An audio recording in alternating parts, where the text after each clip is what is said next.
to share the presentation, share the screen, and I'll just share it quickly, and then I also share it with audio because there's some playing there. All right, that's it. So I guess you can see the screen, right? So just a quick introduction, really quick introduction. I was in Microsoft for 4 years. I was a researcher, and I led some of Teams' current speech services that you might use in your day-to-day. And at some point, I decided to go to academia instead of continuing pursuing an industry career. And I've been working with Shinji Watanabe in Carnegie Mellon University, and I will be moving to Carnegie Mellon in the next few months and officially start my postdoc appointment. And today, I want to discuss, rather than on any particular paper that we published, I'd like to talk about a larger vision. And this vision, I think, is just starting to get its credibility in terms of how crucial it is to our community. So I wrote toward trustworthy voice intelligence, and I emphasized the trustworthy because while big tech or even smaller startups start building voice agents with accelerated pace, and they invest data and they invest compute, I want to focus on the road less taken, the one where we focus on trustworthiness. And in that road, we take a look at enabling this amazing technology that emerges to be safe in terms of social interactions, to be secure in terms of breaching, impersonation, and identity theft, and to be reliable in the sense that we can trust that it understands us and acts accordingly. This entire trustworthiness circle or pyramid is, I think, crucial, and this is my focus in my postdoc. Before I start, let me just say that personally, you can ask questions whenever you want. You can raise hand. You can burst in. For me, it's the same. It doesn't mind me at all. So voice agents are, in many ways, just like the human brain. Voice agents would take in voice from the environment, just like we take through our ears, and they will use their brain, just like we do, to reason over this voice, and they will take action. So if our actions commanded through our brain is to move or to talk or something like this, the agent may call an external API as an action. But those components would always communicate back and forth. The feedback from the action would get back to the brain, and more environmental cues from the environment will affect the brain as well, creating this entire orchestration, just like, hopefully one day, just like our mind or brain operates. But you might ask yourselves, so is this brain that the voice agent has, is it simply an LLM with a microphone at the edge of it? Like if I took an LLM and I put a voice input instead of a text input, then is this a voice agent? Is this the whole thing? And the answer is no, with an exclamation point, really, because before we even dive in, the most crucial thing is to understand the complexity. If we talk about these things more intuitively, it's the complexity and the many dimensions that voice brings in terms of reasoning relative to text or relative to transcription. But mathematically, we can say it a bit in a stronger way. We can say that voice has an infinite ways to construct a certain segment, while transcription has only one way to do this. And this example is perfectly illustrated in the clip that you see in front of you. This is a synthesized clip using 11 Labs, which has a great engine to synthesize a studio of voices. And through it, I created a very simple conversation between a voice agent that acts as a tutor and speaks for the first 2 seconds, here in red, and then it continues for 8 more seconds or so to the comment of the student, which in that scenario is a human. And I will play it in a second, but as you will hear, the student has very significant vocal cues that illustrate why voice agents are required to a much higher standard or much higher reasoning capability than a simple LLM. The student will have a long pause between spoken frames. It will sigh. It will make environmental cues. And through that, we as humans would immediately understand the scenario, but a voice agent would have to go a long way to get to the same reasoning level. Let me play this for everyone. Does that solution make sense? Yeah, I think I got it. I'll just finish it at home. All right. So I guess everyone heard this clip and the sound was activated. So just as I said, repeating the bottom line one more time, this clip has vocal attributes that dramatically makes the scenario more complex and require the ability to reason across more dimensions than having voice go into the speech recognition system and feeding an LLM with a transcription. This is the heart of why voice agents in the real world are in high demand, and in the same breath has a very long way to go before reaching performance that is considered reliable, safe, and secure. We will get to all of that soon. So if the brain is not a large language model, what is it? Today, it's a large audio language model. Simple as that. The language model was replaced by an audio language model, but in practice, things have changed quite significantly in terms of the architecture. So I said before what this is not. This is not speech going through Whisper and then going through an LLM in a cascaded way. So what is it? Cohen is one of the more famous creators of audio language models today. And they, in their simplest model, so to speak, use an audio encoder.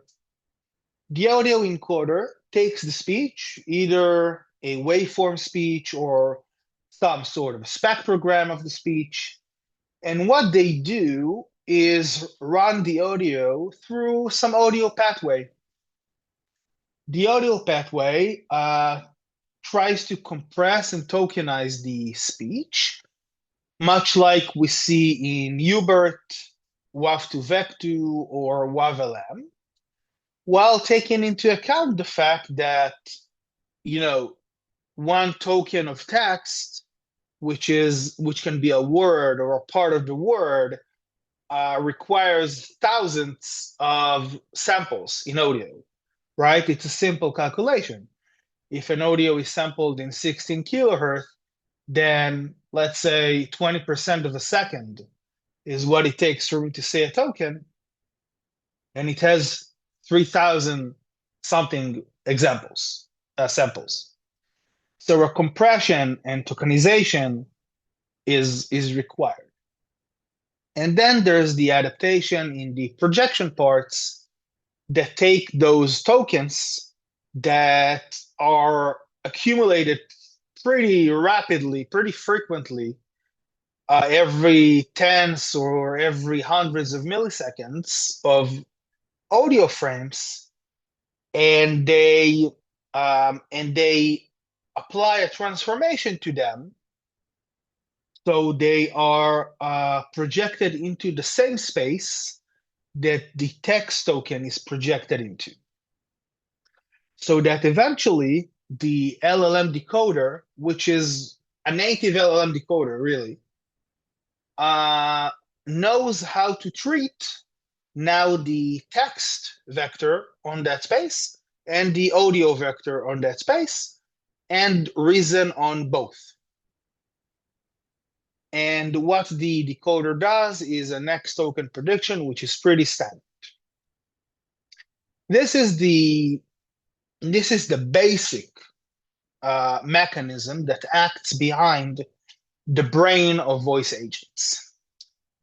Now, what we investigated and continue to investigate, and many of you may have witnessed yourselves, is that those tools, those large audio language models, are brittle, unreliable, and are easy to manipulate. And intuitively, before moving on, it's because the audio needs to go through a pipeline to eventually make out of, again, thousands of samples, just one vector projected into the LLM decoder space. And this pipeline, or this audio pathway, going from the spectrogram to the orange blocks in the input to the decoder, is a destructive pathway. And intuitively, it's because of the large compression and the adaptation that is required to make a non-native modality fit into the decoder space, while text is very native to this decoder space. But the more rigorous explanation is given by us in our recent researches.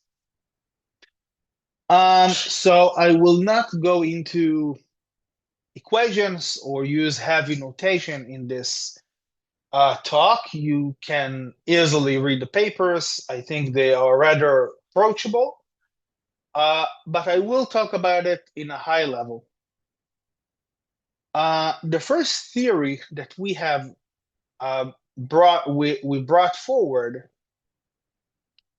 was showing that the same audio pathway I discussed uncontrollably destroys unique audio information in pursuit of aligning rich audio samples with native text representations. This, I said this just a minute ago, and I won't stall on that. The second theorem, to me, is a bit more complex, or a bit more interesting, and it says that voice, unlike text, has infinite ways to express very similar ideas. I can say a sentence 100 different times, and each one of those times it will be with probability approaching 1, different in terms of the audio samples that I generated. And I can generate infinite perturbations saying a given phrase. What it means for audio language models is that you create a situation where the LLM decoder, which was trained or which was built initially in the pre-training stage to understand a certain space, which is mostly semantic and requires understanding relation between word embeddings, now has to handle with a completely different operational envelope. And we have shown in this theorem that it is not equipped to do so. And it will fail in terms of reasoning due to this behavior that is intrinsic to how the large audio language model operates. So the audio pathway both destroys the audio, meaning that the raw data is in no way expressed completely and fully in the decoder space. And it's also making regimes inside the decoder space that are just out of distribution in many ways to the LLM decoder. These two theorems together make that we have a very good reason to be concerned about the reliability of the voice agents. And also, we have a reason to be concerned about the ability of them to be safe and secure. To understand why, I will give a bit intuitive example, I think. Let's say that a voice agent is integrated inside a banking system. And while it's integrated there, it has been collecting voice signatures from clients, and it has saved them in the cache, and in real time, it will take a call from a client, and it will just plank out and these embeddings of voice identities, recognize the client, pick up the history, and give a personalized treatment to the client. So far, so good, right?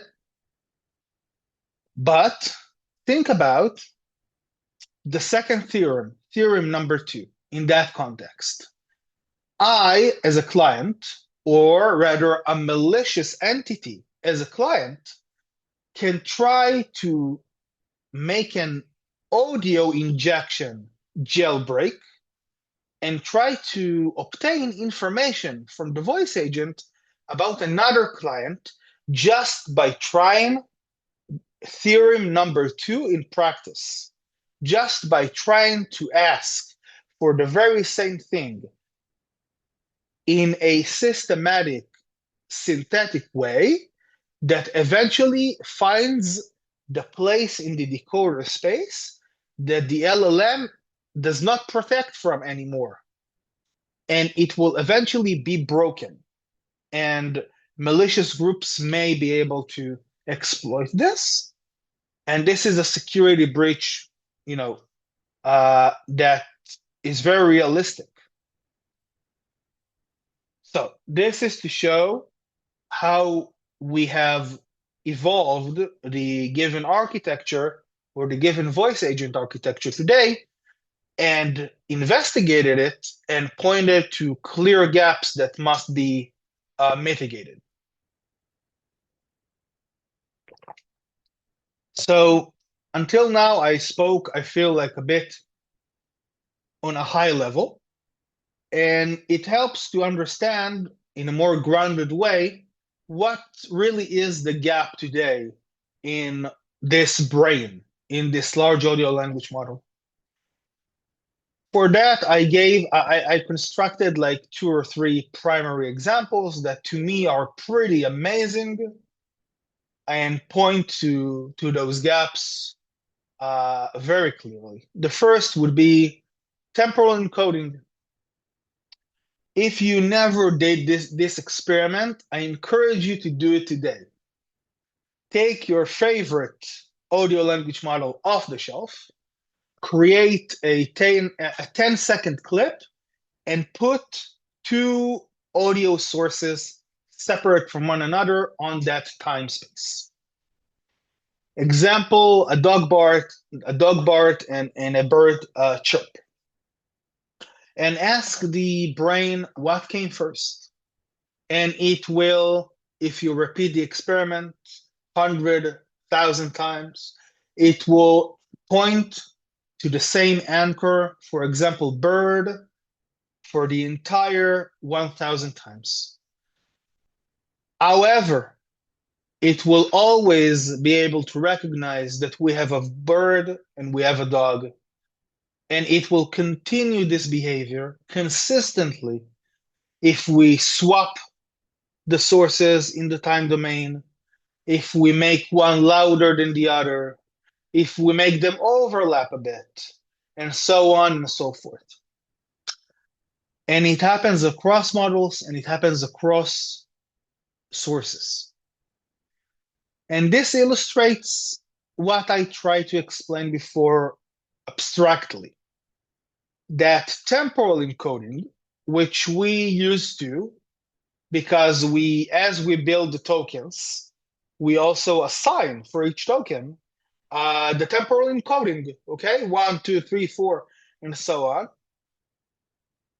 And this information, this temporal encoding information, is lost. The audio pathway, in its compression, tokenization, adaptation, and projection, loses this information, and it is not anymore present in the decoder space of the LLM to pick up. It doesn't matter what sort of prompt you would use. We have tried 5, maybe 10 of the most known ones. This behavior consists. Temporal encoding is lost. But it's not only did the bird come first or is it the dog, right? It can be a cause and effect. It can be a question and an answer. It can be two events that you must reason over in the time sense in order to understand if there has been a safety violence or a security breach. So this issue is pretty big. I gave a few more examples. I think I won't cover all of them right now, but I think you can look later and the point is pretty clear. So to have a bit of a landscape overview, there has been a great paper recently. I have had the luck to run into it. Shout out to the guys who wrote this, cited here below. This paper just gave a very good overview of what happened since 2024 until now, when voice agents started to get into our lives more seriously. So while roughly 500 papers on voice agents or large audio language models have been published in the last 2.5 years, either peer-reviewed or not for that matter, less than 10% of them were focused on trustworthiness, okay? Less than 10% of them were focused on the issues that are clearly there, and 90% of them were worried about how to win certain benchmarks, how to build a bigger and better model, and so on and so forth. So I think our trajectory, if I can make this point like mid-presentation, our trajectory needs to be a bit more balanced. And I feel like I am an ambassador of this message myself, because this is really my core focus. And I wrote a nice little phrase below, it ain't what you don't know that gets you into trouble, it's what you know for sure that just ain't so. And this is a quote for Mark Twain, and I think the message is pretty self-explanatory. So yeah, so I'll be moving forward to a bit more of a deep dive. I see that I've been speaking for roughly an half an hour, so I'll try to wrap up things in 15 minutes or so, leaving time for questions. So again, from this great paper, there's been the trustworthiness map. And in this map, you can see it's divided in a way that I pretty much agree with myself. And I put in red boxes our recent publications. So on the top right corner, we have published in ICLR the MAPS measures, which have shown that really there is a very big gap, a huge gap, in how the quality of the audio itself is evaluated today, and it's really deviating from the human perception. And we have created a mathematical model that actually creates granular, very, very fine-grained alternative measures for this voice quality. And it aligns well, very well, even in certain cases, and always better than maybe 20 other metrics today for voice quality in terms of correlation with human perception. So this was a first step. The MAPS measures were the first step in ensuring that what goes into the voice agent is reliable in the sense that we can measure how it aligns with our perception. Going counterclockwise, our second publication was LALM as a Judge, which I'd like to dive into today as much as time allows. And it's been accepted to ICML next. And in that scenario, we focus a bit more about safety, obviously. And what we show is that those large audio language models are in fact intrinsically flawed in their ability to assess what's safe and what's unsafe in terms of social content. And it has concerning conclusions. And it goes from like the entire spectrum of models, Cohen, Flamingo by NVIDIA, Merellian Group, Gemini by Google, and so on and so forth. And our third paper is actually under review in Europe right now. But what it shows is that there are very seamless audio breaches that one can apply and that will change the answer of the voice agent and therefore its actions dramatically. And those breaches are existing. We have given theorems and show that empirically. And this is a pure security paper that at the peak of it shows that given specific tasks, reasoning tasks, if I would only compress the audio just a bit before sending it to the voice agent, but I will do it the right way, quote unquote, I could control the answer of the voice agent. For a malicious group, this is pretty crazy breach.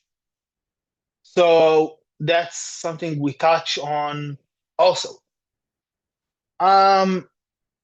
So what I at that point of the talk, I don't really want to dive into the entire paper or the entire study, but rather I'd like to let the audience understand the basics of it and the main contribution, and give some takeaway messages.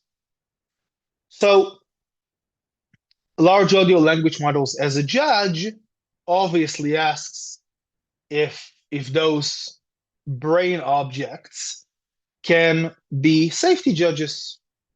And we have inspected this question in one of the more realistic or common scenarios, which are spoken dialogue systems, spoken conversations between humans and voice agents.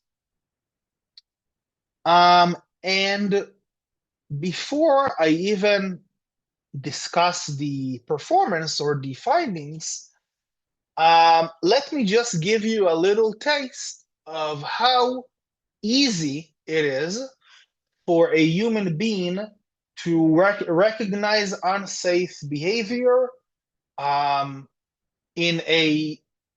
one of the in an average dialogue clip. So I would play a turn in this dialogue which has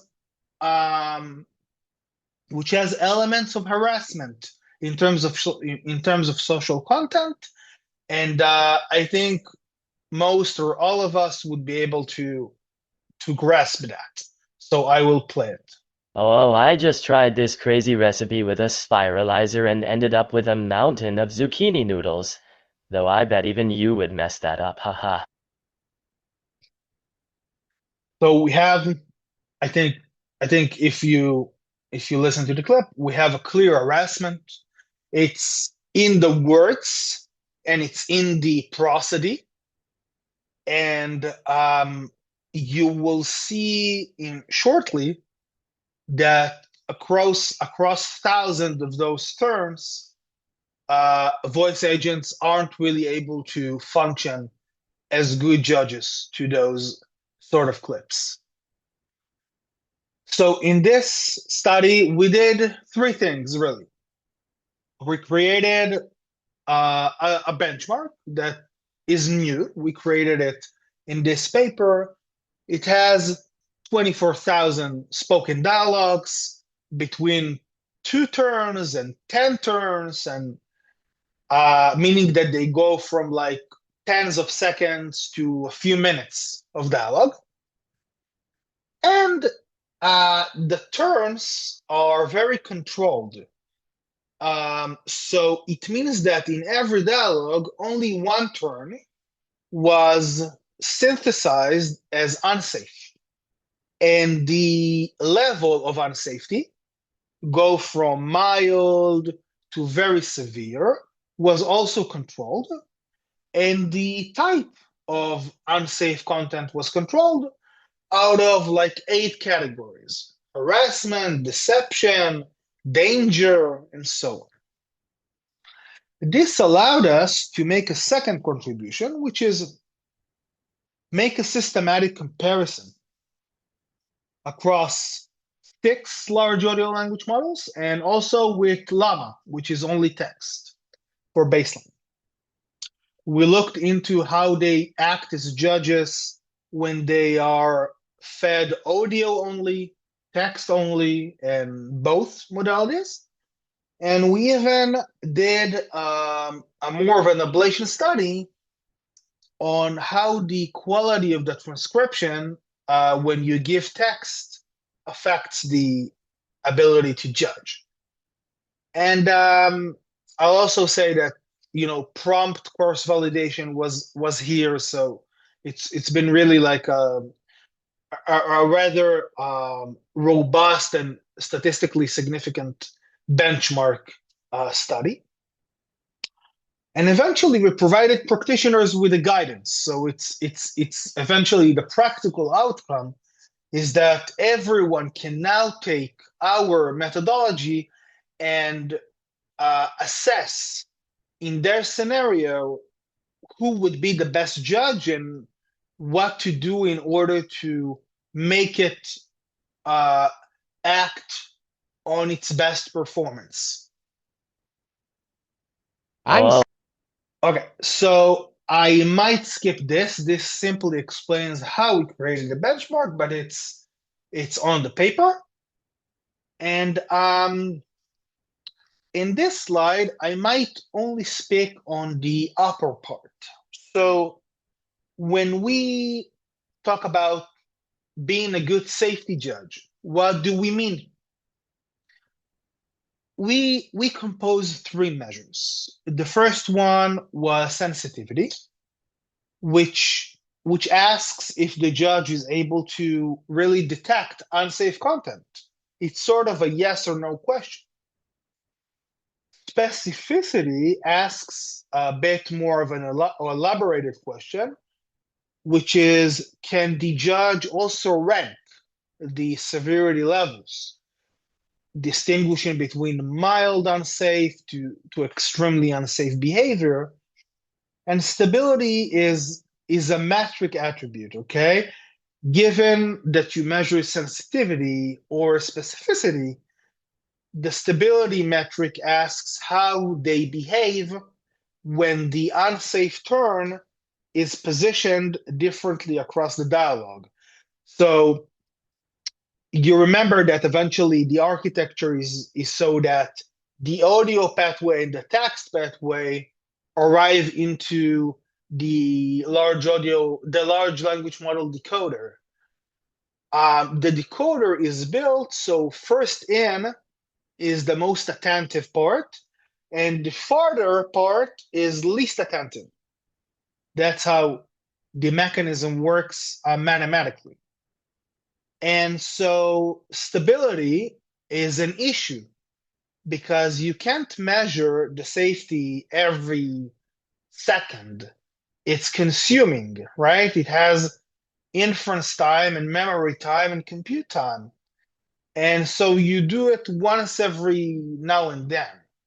So stability is an issue because this distance seems to be rather significant for the performance. So if there is one finding that I'd like to show everyone is this one. So there's a whole lot of points on that graph, but if we just, for example, focus on the left one, then we see on the x-axis the stability. Okay, this is a stability measure. The smaller it is, the better, meaning the more stable, the less difference in performance is between different parts of the dialogue. And the y-axis is the sensitivity. Whether or not we were able to detect unsafe content. And what you see on this graph, in every point, you have a configuration. You have a model, you have a specific modality, and you have a specific transcription quality that was used. Either ground truth text, or transcription using whisper large, or transcription using whisper base. And what we see is a very clear frontier, meaning that there is no single best judge. Each of those configurations is good for its specific purpose and specific conditions. So for example, llama, which is text only, it's in the upper right corner. It's extremely good at detecting unsafe content, but it's very unstable. However, large audio language models like Cohen are very stable, right? The red square is extremely stable. We can trust its answer is preserved across minutes of dialogue, but it's less sensitive to unsafe content. And so this is the truth of our current landscape. and we have translated it into a guide, and people can use it and have more reliability in their decisions. So now I would just move on to the last concluding slide, leave a bit for questions. How I see the takeaway is pretty similar to cybersecurity. So decades ago, right, web got into our lives and threats came along with it, and cybersecurity has become a very big issue and a very big potential market. And I think that in a decade, we would use voice agents just as natively as we use web, because voice is our first and our most natural communication way. Kids talk way before they write. We naturally, first, we would speak to someone rather than write them. And it is also a much richer modality that will, with performance and with trustworthiness, will enable us to achieve more out of the voice agents, whether they are embodied in robots and stuff, and whether they are digital only, behind the screen. So for me, I'm going to push all in on this agenda in my postdoc, and in around 18 months, my plan is to start putting my research and my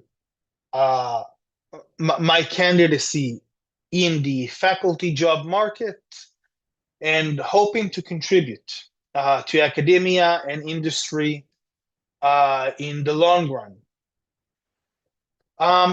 We are currently organizing a workshop in NeurIPS, which is still like pending acceptance. And it's about safety for spoken conversational AI, which is really what we discussed here.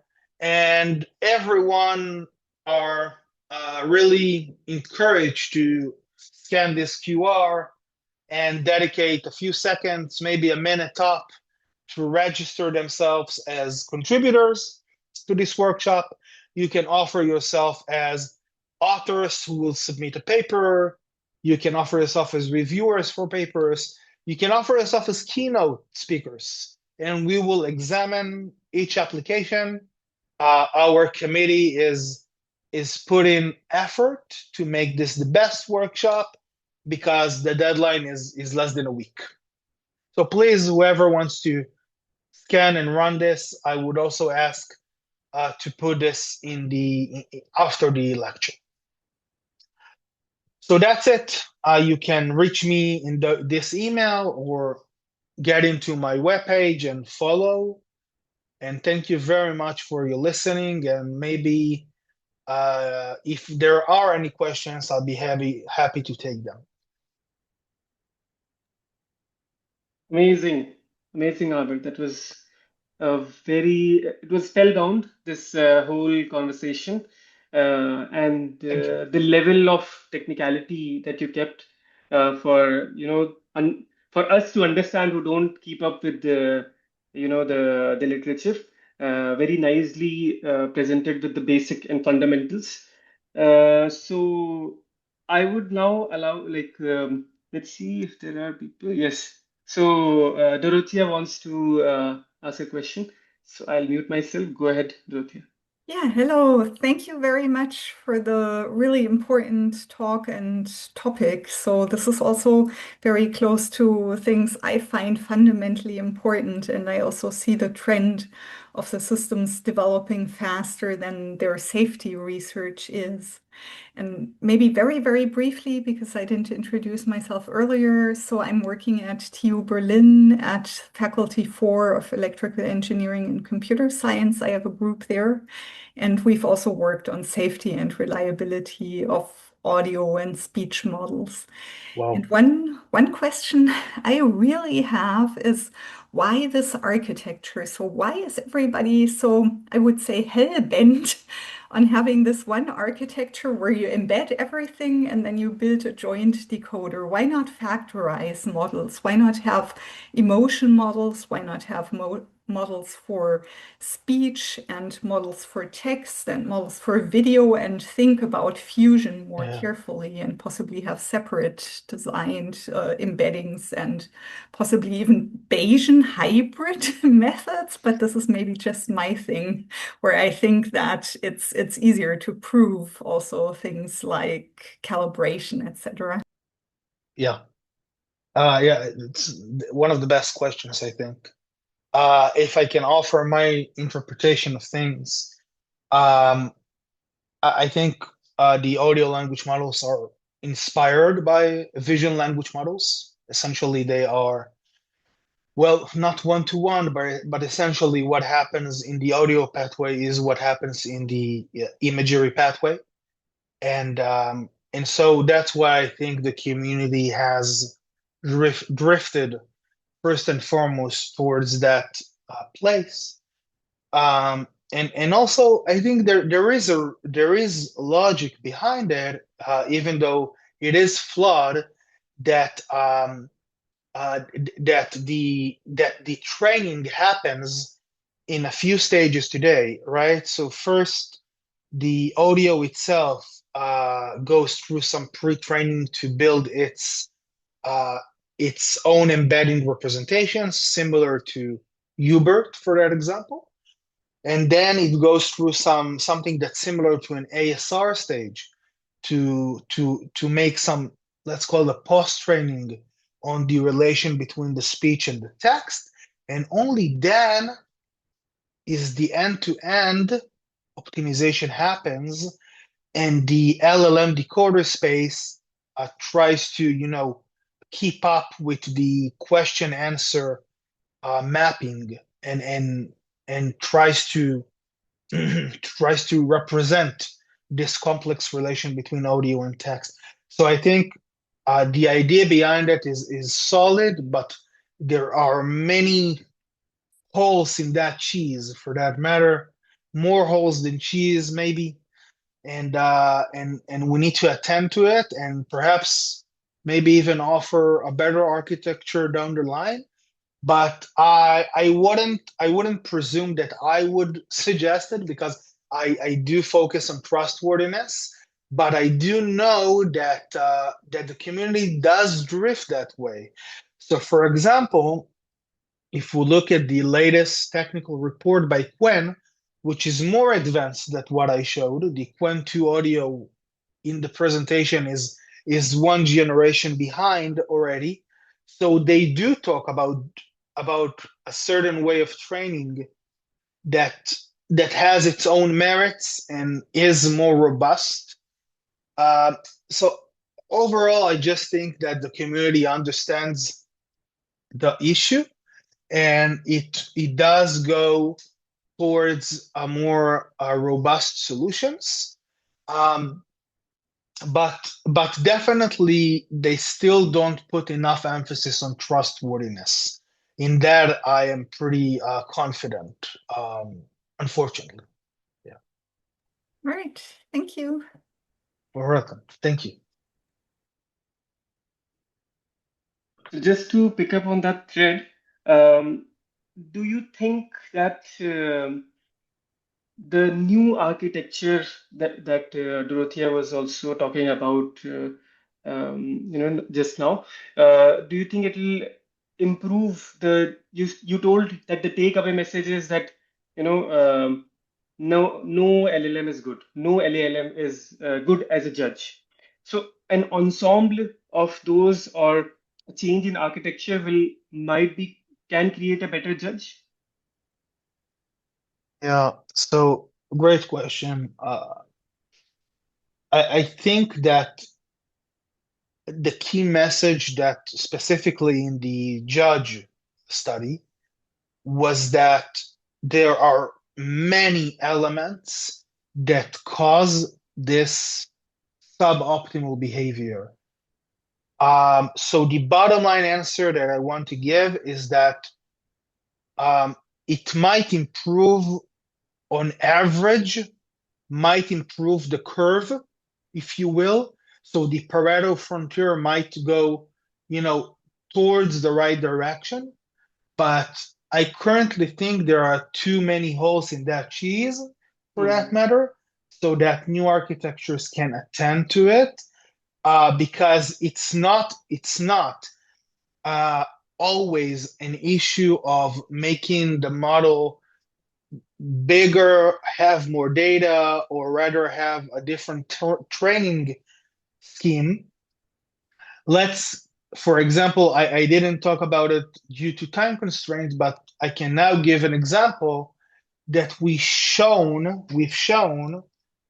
that you can take a perfect audio input, really clean, perfect English, perfect accent in English, and it's important because the backbone is trained mostly on English, and it's really a very easy audio clip.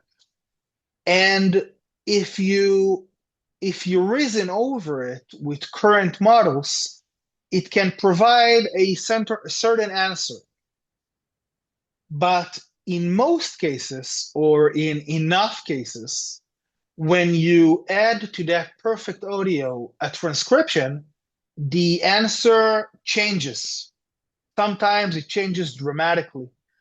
And the reason is that maybe in the signal level, the audio is sufficient to understand the entire information, but in the model level, in how the audio eventually reaches the decoder representation, it reaches in a way that is so lossy that it is very insufficient. And the text, which arrives in a very native way, unharmed way, serves as an anchor to that audio, and the reasoning often drift towards the text as an anchor and does not rely on the audio anymore. So that example is to say, I think that future generations of voice agent would need to overhaul how the audio pathway operates in its core, rather than run what's currently better training sessions or training techniques, more diverse data, or even more weights. I think the problem is in the details. Okay, the devil is in the details in that sense. Yeah. So that's my take on this. Okay. Yeah, I mean, so the way you're projecting, because I have so many questions about the data set distribution, how are you moderating it, and how you have like this architectures that you want to follow, and even the commercial deployments, like where in the real world workflows you want to deploy this.